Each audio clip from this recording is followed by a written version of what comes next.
क्या कहते थे, इस सरकार में इस्तीफे नहीं होते।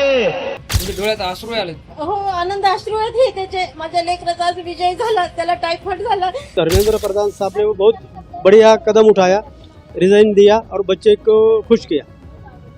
एक मां की आंखों में खुशी के आंसू, एक पिता के चेहरे पर गर्व और जंतर मंतर पर कई दिनों से चल रहा आंदोलन आखिरकार खत्म। क्या यह सिर्फ एक आंदोलन का अंत है या फिर छात्रों की सबसे बड़ी जीत? क्या धर्मेंद्र प्रधान के इस्तीफे ने पूरे घटनाक्रम की दिशा बदल दी? और आखिर क्यों अभिजीत देवके कह रहे हैं कि यह लोकतंत्र की सबसे बड़ी जीत है? क्या कहते थे, इस सरकार में इस्तीफे नहीं होते।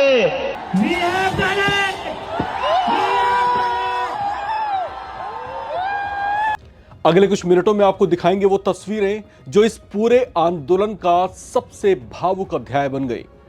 धर्मेंद्र प्रधान के केंद्रीय शिक्षा मंत्री पद से इस्तीफा देने के बाद राजधानी दिल्ली के जंतर मंतर पर चल रहा सीजेपी का विरोध प्रदर्शन भी समाप्त हो गया। आंदोलन खत्म होने की घोषणा होते ही वहां मौजूद समर्थकों में खुशी की लहर दौड़ गई। नारे लगे, लोग एक दूसरे को गले लगाने लगे। अभिजीत देवके ने साफ साफ कहा कि यह किसी एक व्यक्ति की जीत नहीं, बल्कि उन हजारों छात्रों की जीत है जिन्होंने अपनी आवाज बुलंद की। उन्होंने कहा कि लोकतंत्र में जनता की आवाज आखिरकार सुनी गई और इसी वजह से वो इसे लोकतंत्र की जीत मानते हैं। तो डरना नहीं है, डरना नहीं है, डेमोक्रेसी है। अगर डेमोक्रेसी में बोलने से डर लगने लगे तो कैसी डेमोक्रेसी है? डरना नहीं है। अगर अपनी आवाज उठाओगे तभी ये लोग लाइन में रहेंगे और इन्हें लाइन में रखना जरूरी है। इन्हें लाइन में रखना जरूरी है क्योंकि ये जो आज खुद को बादशाह समझ बैठे हैं ना, ये हमारी वजह से बैठे हुए हैं। और इस्तीफा हो गया है लेकिन हमारी दो और मांगे ऐसे ही नहीं जाएंगे। नीचे उतरो, ऐसे नहीं जाएंगे। कॉकरोच है, एक बार घुसता है तो निकलता नहीं है cockroach.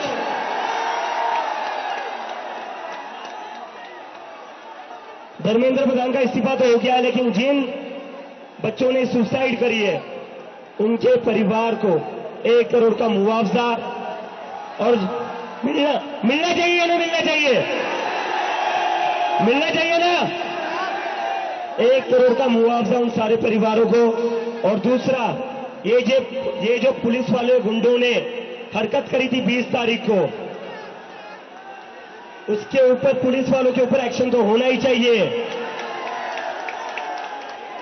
DCP Sandeep Lamba, ACP Ajay Sharma, Sachin Sharma, ये जो लाठियां चलाई है ना आपने अमित शाह और मोदी के नाम पर, अभी एक इस्तीफा हुआ है, याद रखना कॉकरोच से पंगा नहीं लेना है। अगर एक मंत्री का इस्तीफा ले सकते हो तो तुम लोग क्या हो? तुम्हारी हमने लाठियां खा ली, सर फुड़वा लिया। इस देश के स्टूडेंट्स ने बहुत हिम्मत वाला काम करा है। तो 20 जुलाई के बाद और 20 जुलाई से जितने भी स्टूडेंट्स के ऊपर केसेस किए गए वो सारे के सारे वापस होने चाहिए।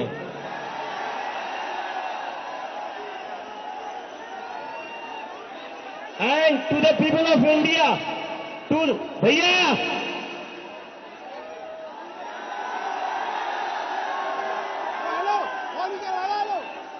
To the people of India, this is how a democracy should be. ये लोकतंत्र है। मुझे पिछले एक महीने से बहुत बड़े पॉलिटिशियंस, बहुत बड़े मीडिया वाले कहते थे। शिक्षा मंत्री धर्मेंद्र प्रधान के इस्तीफे के बाद कॉकरोच जनता पार्टी के प्रमुख अभिजीत देवके और उनके समर्थक खासे जोश में नजर आए। लेकिन पूरे घटनाक्रम का सबसे भावुक दृश्य तब दिखाई दिया जब सीजेपी आंदोलन खत्म होने के बाद अभिजीत देवके की मां का बयान सामने आया। बेटे के संघर्ष और आंदोलन की सफलता को याद करते हुए उनकी आंखों से आंसू निकल पड़े। उन्होंने भावुक होकर कहा कि एक मां के लिए इससे बड़ी खुशी कुछ नहीं हो सकती कि उसका बेटा छात्रों के हक की लड़ाई लड़ते हुए सफल हुआ। फेकण्यात आली नाही तिथे त्याला झोपावं लागलं मच्छरामध्ये याच्यामध्ये। आज त्याचा एवढा मोठा विजय झाला, खूप मोठे विजय झाला आज। तुमच्या डोळ्यात अश्रू आले? हो, आनंद अश्रू आहेत हे त्याचे। माझ्या लेकराचा आज विजय झाला, त्याला टायफॉइड झाला, सगळ्या याच्यातनं आज त्यांनी हे केलं, विजय मिळवून आणला आज। उनके आंसू सिर्फ एक मां की भावनाएं नहीं थे, बल्कि उन तमाम परिवारों की भावनाएं थे जिन्होंने इस आंदोलन के दौरान अपने बच्चों को संघर्ष करते हुए देखा। कैमरे के सामने बोलते बोलते कई बार उनकी आवाज भर आ गई, लेकिन चेहरे पर गर्व साफ दिखाई दे रहा था। 2.5 महिने झाले ना, त्याला झोप सुद्धा नाही, काहीच नाही। जसा तो पोस्टमधून आलेला आहे 6 जून पासून, तसा तो याच्यामध्ये होता, आज टेन्शन मध्ये होता। आज एकदम मोकळा झाला तो। इसके बाद अभिजीत दीपके के पिता ने भी अपनी प्रतिक्रिया दी। उन्होंने कहा कि उन्हें अपने बेटे पर गर्व है क्योंकि उसने अपने लिए नहीं बल्कि छात्रों के भविष्य के लिए संघर्ष किया। उन्होंने सभी छात्रों और आंदोलन में शामिल लोगों का धन्यवाद भी दिया और कहा कि लोकतांत्रिक तरीके से अपनी बात रखना ही देश की सबसे बड़ी ताकत है। धर्मेंद्र प्रधान साहब ने वो बहुत बढ़िया कदम उठाया, रिजाइन दिया और बच्चे को खुश किया। सर, अब मैं बहुत अच्छा फील कर रहा हूँ कि मेरा पूरा टेंशन निकल गया। मैं बहुत टेंशन में था कि मेरा अकेला बच्चा वहाँ पे बैठा था, वहीं पे सो रहा था, वहीं पे खा रहा था। उसको डेंगू ये टाइफाइड हो गया उसको। अभी कल रात को उसको सलाइन लगाने वाली थी, तो मैं उसके हेल्थ की वजह से बहुत चिंतित था मैं। और जब 20 तारीख का जो इंसिडेंट घड़ा, उसके बाद से तो मुझे इतना बुरा लग रहा था कि पूछो मत। ऐसा लगता था कि वहाँ पे जाओ और उठा के घर पे लेके आओ, लेकिन वो बोलता था कि पापा तुम यहाँ पे मत आओ, अगर तुम वहाँ आ जाएंगे और उन पुलिस को समझ में आए कि उनके पिताजी है तो आपको उधर ही घेर लेंगे और उधर ही रखेंगे, बोले तुम इधर आना मत बोले। उसके दिल में भी पुलिस का बहुत डर था। इधर जंतर मंतर पर सीजेपी समर्थकों ने एक दूसरे को मिठाई खिलाई, नारे लगे और आंदोलन की समाप्ति का ऐलान हुआ। कई छात्रों ने इसे ऐतिहासिक पल बताया, जबकि सोशल मीडिया पर भी इस पूरे घटनाक्रम की तस्वीरें और वीडियो तेजी से वायरल होने लगी।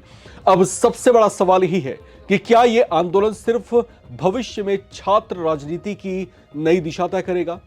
क्या यह घटनाक्रम आने वाले समय में छात्र आंदोलनों की नई मिसाल बनेगा?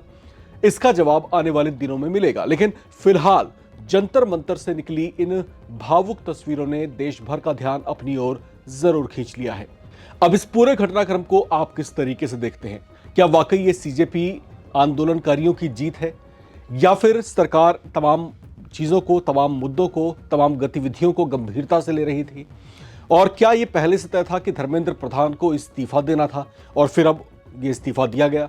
तो आपको इस पूरे घटनाक्रम में क्या कुछ समझ आया? आपको क्या लगा? लिख के अपनी राय कमेंट बॉक्स में जरूर शेयर करें। देखते रहे नवभारत टाइम्स।